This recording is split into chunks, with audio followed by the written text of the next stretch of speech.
नमस्कार प्रिय दर्शकों, आप लोगों को फिर से हमारा चैनल बुद्धा बेटा लैजिंग में बहुत बहुत दिल से स्वागत है। आज का कहानी वीडियो आप लोगों को पसंद लगे तो कृपया हमारे चैनल को जरूर सब्सक्राइब कीजिएगा। जी हाँ, क्योंकि आज का कहानी बड़ा ही ज्ञानवर्धक शिक्षाप्रद होने वाला है।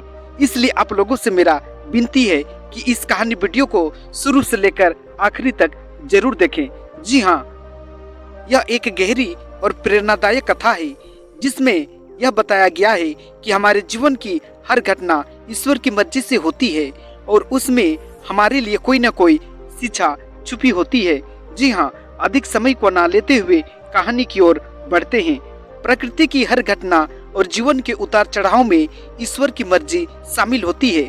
हालांकि यह समझ पाना कठिन होता है कि जो हमारे साथ हो रहा है वह क्यों हो रहा है, लेकिन अंत में हमें यह एहसास होता है कि हर स्थिति में ईश्वर हमारे साथ है और हमें सही रास्ता दिखा रहा है। इस कहानी का उद्देश्य आपको यह समझाना है कि जीवन के हर पहलू में ईश्वर की योजना छुपी है और हमें धैर्य और विश्वास बनाए रखना चाहिए।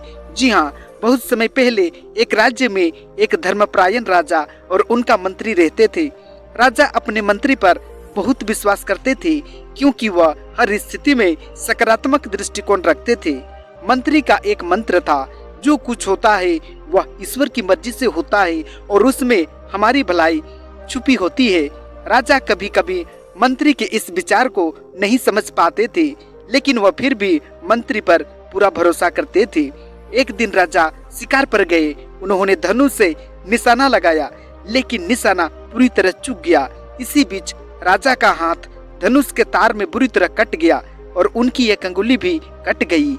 यह देखकर मंत्री ने कहा, महाराज चिंता मत करें, जो कुछ हुआ वह ईश्वर की मर्जी से हुआ। राजा को यह सुनकर बहुत गुस्सा आया। उन्होंने सोचा, कैसे कोई मेरी चोट को सही ठहरा सकता है। उन्होंने गुस्से में मंत्री को कारागार में डालवा दिया। जी हाँ, कुछ समय बाद राजा फिर से शिकार पर गए। इस बार वह अकेले जंगल में भटक गए और एक आदिवासी जनजाति के कब्जे में आ गए। यह जनजाति अपने देवता को प्रसन्न करने के लिए मानव बलि चढ़ाती थी।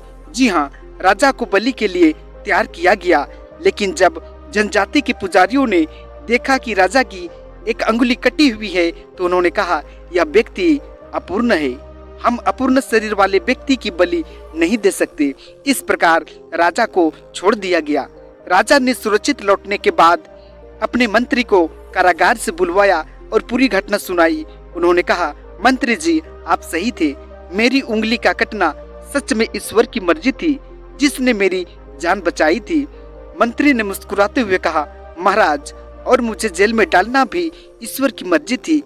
राजा ने चौंक कर पूछा, यह कैसे? मंत्री ने समझाया, यदि मैं आपके साथ होता तो जनजाति मुझे बलि के लिए ले जाती, क्योंकि मेरा शरीर पूर्ण है। जीवन में ईश्वर की मर्जी के संकेत। पहला, मुसीबतें हमारी परीक्षा है। जीवन में आने वाली कठिनाइयाँ हमें मजबूत बनाती हैं। ईश्वर हमें किसी परीक्षा में डालते हैं तो इसका मतलब है कि वह हमें कुछ सिखाना चाहते हैं। दूसरा, हर नुकसान में छुपा होता है लाभ। कई बार जो हमें नुकसान लगता है वही हमारे लिए लंबे समय में लाभकारी होता है। तीसरा, धैर्य और विश्वास। ईश्वर पर विश्वास हमें धैर्य रखना सिखलाता है। जब हम हर घटना को स्वीकार करते हैं तो हमारे मन में शांति बनी रहती है। जी हाँ, एक किसान के पास एक सुंदर घोड़ा था। वह उसका सबसे बड़ा धन था। एक दिन वह घोड़ा भाग गया। गांव वालों ने आकर कहा, यह तो बहुत बुरा हुआ। किसान ने उत्तर दिया, शायद यह ईश्वर की मर्जी है। कुछ दिनों बाद घोड़ा वापस लौटा और अपने साथ कई जंगली घोड़े भी लेकर आया। अब किसान के पास कई घोड़े थे। गांव वालों ने कहा, यह तो बहुत अच्छा हुआ। किसान ने फिर कहा, शायद यह भी ईश्वर की मर्जी है। कुछ समय बाद किसान का बेटा एक घोड़े को काबू करते समय गिर गया और उसकी टांग टूट गई। गांव वाले फिर आए और बोले, यह तो बहुत बुरा हुआ। किसान ने शांतिपूर्वक कहा, शायद यह भी ईश्वर की मर्जी है। कुछ सप्ताह बीत जाने के बाद युद्ध छिड़ गया और गांव के सभी नौजवानों को सेना में भर्ती किया गया। किसान का बेटा अपनी चोट के कारण बच गया। अब गांव वालों ने कहा, तुम्हारे लिए यह बहुत अच्छा हुआ। किसान ने मुस्कुराते हुए कहा, शायद यह भी ईश्वर की मर्जी है। जी हाँ, यह जीवन की अनिश्चितताओं से भरा हुआ है, लेकिन अगर हम हर स्थिति को ईश्वर की मर्जी मानकर स्वीकार करें तो जीवन आसान और शांतिपूर्ण हो जाता है। इसलिए जो होता है उसमें ईश्वर की योजना है, बस हमें उसे समझने के लिए धैर्य और विश्वास रखना चाहिए। ये कहानी हम लोगों को ये सिखलाती है कि जीवन में जो कुछ भी होता है उसके पीछे एक बड़ा कारण छुपा होता है। हमें अपने जीवन की हर घटना को ईश्वर की योजना मानकर स्वीकार करना चाहिए और उसमें छुपे संदेश को समझने की कोशिश करनी चाहिए। आज का कहानी वीडियो आप लोगों को कैसी लगी, मुझे उम्मीद है आप लोगों को जरूर पसंद आया होगा।